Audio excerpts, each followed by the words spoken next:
Resulta sorprendente constatar que no son pocas las personas que han asegurado haber visto alguna vez un ovni. Luces misteriosas que provienen de algún ignoto rincón de la inmensa bóveda celeste, extrañas naves voladoras situadas por encima de la cabeza de la humanidad. Una humanidad asustada, testigo de lo excepcional. Y nos preguntamos, ¿qué serán esas luces? ¿Serán naves espaciales? ¿Otras especies que demuestran que no somos los únicos en el universo? ¿Cuerpos celestes en un viaje hacia el infinito? ¿O son simplemente, amigos, alucinaciones? Muy buenas tardes, amigos, soy Suso Souto y os doy la bienvenida al otro lado del espejo. El caso que voy a relataros a continuación le ocurrió a un niño que no solo vio un objeto volador no identificado, sino que además sufrió sus espantosos e injustificables ataques. Este suceso, tan extraordinario como increíble, fue dado a conocer en el año 2004 por Iker Jiménez en su programa Cuarto Milenio. En su emisión de la noche de un domingo de ese año, este conocido investigador de lo esotérico presentó en público a Martín Rodríguez Rodríguez, conocido como el Niño de Tordesillas, que supuestamente, y menos supuestamente, fue atacado por un objeto volador no identificado. El informe del caso aparece redactado en el libro de Iker Jiménez, Enigmas sin resolver, publicado por la editorial EDAF en Madrid ese mismo año. El sorprendente acontecimiento ocurrió en la década de los 70 en Tordesillas, una pequeña ciudad de la provincia de Valladolid, y tuvo como escenario un lugar silencioso y apartado del entorno urbano, como suele ser en estos casos. Martín, el hijo del churrero, que contaba solamente con 7 años de edad, fue testigo de un inaudito encuentro con lo sobrenatural, tan peligroso que casi le cuesta la vida. Esta es la historia del Niño de Tordesillas. En 1977, exactamente el 1 de octubre, Martín Rodríguez, terminadas sus clases en el colegio, volvía a casa, ubicada en la calle Valencia. Nada más llegar, deja su cartera, coge una rebanada de pan con crema de cacao y sale corriendo para jugar con sus amigos como todas las tardes. El juego elegido para esa tarde es el del bote de la malla, una especie de juego del escondite en el que solo hay que preocuparse por buscar un buen escondrijo para que los otros no te encuentren. Martín, junto con su inseparable amigo Fernando, corren como locos en busca de un escondrijo en el que no se les pueda encontrar. Corren tanto que se alejan de la barriada de San Vicente y acaban casi a las afueras del pueblo en un viejo corral abandonado situado en la cuneta de la Nacional 122. Mientras caminaban rodeando el muro de adobe que circundaba la construcción, Martín coge de manera instintiva una piedra del suelo y la lanza por encima de ellos. Inexplicablemente, un estruendo metálico que parecía provenir del otro lado del muro rompe el silencio que dominaba el descampado. La curiosidad les puede a los niños y deciden aprovechar que la valla de la casa está derrumbada para entrar en la misma. La luz de la tarde ya se había ido y la penumbra dominaba el lugar. El sitio estaba muy oscuro, pero no era cuestión de abandonar ahora. Cada vez estaban más cerca del lugar en el que cayó la piedra de la que resultaron los sonidos metálicos. Cuando cruzan el umbral de la vieja puerta, los pequeños pueden percibir que algo resplandece al fondo junto a la pared, una misteriosa luz que ilumina esa parte del corral. Miran hacia arriba y su vista tropieza con un enorme objeto que parecía de metal, tremendamente luminoso y posado sobre 3 patas metálicas cuyo aspecto es parecido al de una viga y estaba a solo unos metros de los niños. De lo que parecía ser una nave emanan las luces de muy diferentes colores, montando el conjunto una escena que causa en Fernando un miedo incontenible, mientras que a Martín lo deja fascinado, como paralizado por la impresión. La nave según el relato de los niños, medía 3 metros de altura por 2 de ancho y emitía un sonido ensordecedor.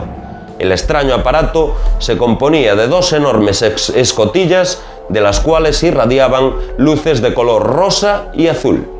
En medio del aparato metálico se apreciaba una puerta cerrada. Martín y Fernando percibieron un denso humo blanco proveniente de un tubo que formaba parte de uno de los lados del aparato.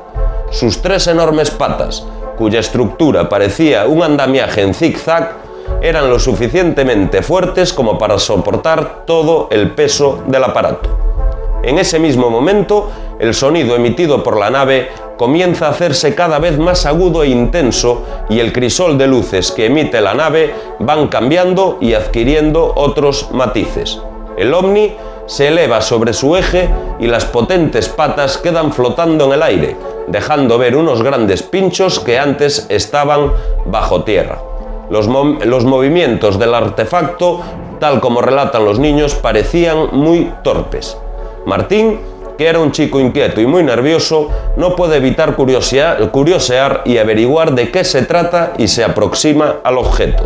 Rápidamente salen de los adentros del aparato un potente haz de luces que va directo hacia el abdomen de Martín.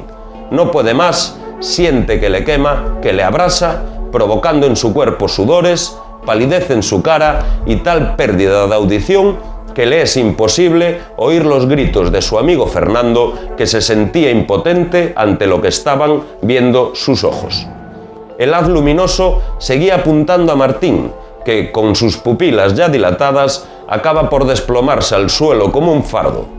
En ese preciso instante, el destello luminoso cesa, la emanación acaba y el artilugio inicia un vertiginoso ascenso hacia el estrellado firmamento hasta que se deja finalmente de ver.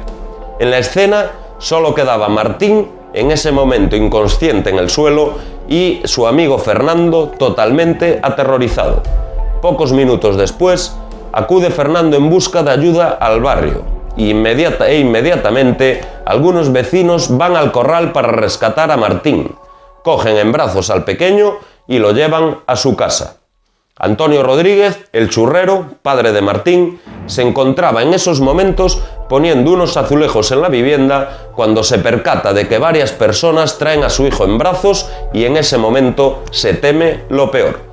Fernando, aún estremecido por el acontecimiento, le narra al padre de Martín lo sucedido, pero Antonio sospecha que la historia es fruto de la imaginación del niño y supone que lo más probable es que hubiesen hecho alguna travesura que culminó con un final así.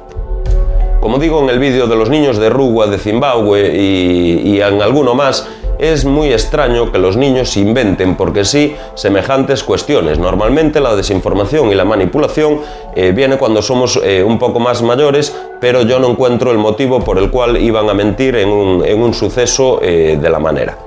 El padre de Martín no le creyó, sin embargo, en su cabeza cobra forma la sospecha de que aquel estado de inconsciencia en que se halla su hijo no podía ser de ninguna manera casual. Entonces, acompañado de un amigo suyo llamado Eloy, Antonio va en busca de indicios que le pongan sobre alguna pista de lo que pudo motivar el estado actual de su hijo. Examinan el lugar, pero no encuentran nada que dé sentido a lo ocurrido. De repente, una señal que empieza a dar credibilidad a lo relatado por Fernando es que en el suelo pueden percibir un trozo de tierra abrasada con forma de una extraña figura triangular. Ambos recogen muestras de esa tierra y deciden pedirle opinión a un minero amigo de la familia llamado Olegario García Vega, que se entrega al análisis de la muestra. El resultado es totalmente anormal y los restos de tierra olían a azufre. Era indiscutible que algo alarmante les había sucedido a los niños en el antiguo corral. Martín es tratado por los médicos de Tordesillas desde el primer momento, consiguen estabilizarlo, pero no logran encontrar los motivos de su continuo malestar y deciden trasladarlo y darle ingreso en el Hospital Onésimo Redondo de la ciudad de Valladolid. y después del extraño suceso, Martín presenta un cuadro patológico que es motivo de sorpresa entre los facultativos. Sufre frecuentes pérdidas de visión, tiene vómitos constantemente y presenta una fuerte debilidad. Al comprobarse que la gravedad del niño persiste y que no experimenta mejoría alguna, el doctor Martínez Portillo decide someterlo a una primera intervención quirúrgica que culmina con el diagnóstico del mal estado del pequeño. Algunas partes de su cerebro presentaban un desarrollo totalmente anómalo, compatible con las disfunciones que venían viendo en el niño. En los 2 años siguientes, Martín fue sometido a 14 intervenciones quirúrgicas de extrema gravedad, que le han dejado, tanto en la cabeza como en el cuerpo del muchacho, que podéis ver aquí, innumerables cicatrices y costuras, todas ellas aparejadas de secuelas irreparables. Si veis el vídeo que os dejaré después en la descripción y veis el relato de Martín, os aseguro que os puede entrar hasta pánico cómo narra lo ocurrido y aunque en unos niños es bastante complicado de creer, este caso concuerda más o menos en fechas con el ataque extraterrestre a Colares, esas mismas quemazones, los picores de la gente, es un tema muy parecido. Cabe mencionar que se le tuvieron que implantar diferentes válvulas artificiales para realizar las funciones vitales que no podía realizar con normalidad. Tras estas intervenciones, el amigo Martín era mandado a casa con la ilusión de acabar para siempre con esta pesadilla, pero a los pocos días, una y otra vez, regresaba al hospital en un estado aún más lamentable. Poco a poco, comenzó a normalizarse la quebrantada salud del muchachuelo, volvió a su colegio, a sus juegos y a su rutina de siempre. Nada parecía haber cambiado, pero realmente Martín ya no era el mismo chico. Siempre había sido un estudiante normal que sacaba las asignaturas adelante pues como podía, sin ser muy brillante, teniendo mayor dificultad en tareas científicas, en este caso como las matemáticas. Y eso nos cuentan sus profesores que había cambiado del día a la mañana. Increíblemente, Martín Rodríguez adquirió una capacidad de retención memorística y una gran habilidad para las relaciones lógicas muy superior a la que siempre había mostrado. Comenzó a interesarse por el dibujo, por la poesía, por la escultura y por las matemáticas, como si hubiese tenido una iluminación interior a pesar del todo el daño recibido.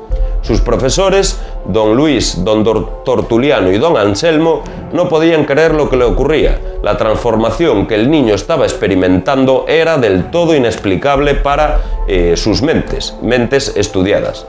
Unos veían una explicación en la radiación que pudo haber recibido el día de su encuentro con aquel artilugio misterioso que hubo de producir en su cerebro el desarrollo de unas facultades que tenían aletargadas, mientras otros explicaban el fenómeno diciendo que después de haber estado a punto de morir, sin tener en cuenta la edad, las cosas no se ven como antes y la vida recobra todo interés.